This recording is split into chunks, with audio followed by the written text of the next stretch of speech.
Hi friends, welcome to my channel. ఆవకాయ అయితే ఏ విధంగా ప్రిపేర్ చేయాలో చూపిస్తున్నా. ముందుగా మంచిగా మామిడికాయలు తీసుకొని లోపల ఉన్న జీడిని అయితే తీసి ఈ విధంగా ముక్కలు ముక్కలుగా అయితే తీసుకున్నాం చూసారుగా. ఇప్పుడు వీటిని మంచిగా అయితే వాష్ చేసుకోవాలి ఫ్రెండ్స్. వాష్ చేసుకొని హాఫ్ డే ఎండలో మంచిగా పెట్టి ఈ విధంగా ఒక ట్రబ్లో వేసుకోవాలి ఫ్రెండ్స్. ఇప్పుడు దీనికి సరిపడా కారం, ఉప్పు, ఇంకా ఆవాలు పౌడర్, ఇంకా మెంతుల పౌడర్ వేసి అయితే కలిపేసుకోవాలి ఫ్రెండ్స్. ఇప్పుడు దీనికి సరిపడా బెల్లం కూడా మనం తురిమి అయితే ఈ విధంగా వేసుకుంటాము.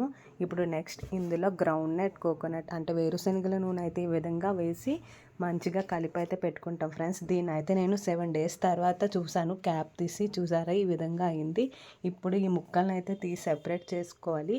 వాటర్ని ఈ విధంగా అయితే ఆరిపెట్టి ఎండలో అయితే మంచిగా ఎండ కాస్తే ఒక 5 daysలో అయితే మొత్తం ఫినిష్ అయిపోతుంది ఫ్రెండ్స్. చూసారా ఇప్పుడు మొత్తం ఎండిపోయింది. నేనైతే ఆవకాయ కలిపేసి ఇప్పుడు మళ్ళీ ఇంట్లో గ్రౌండ్ నట్ ఆయిల్ అయితే కలుపుకుంటాము.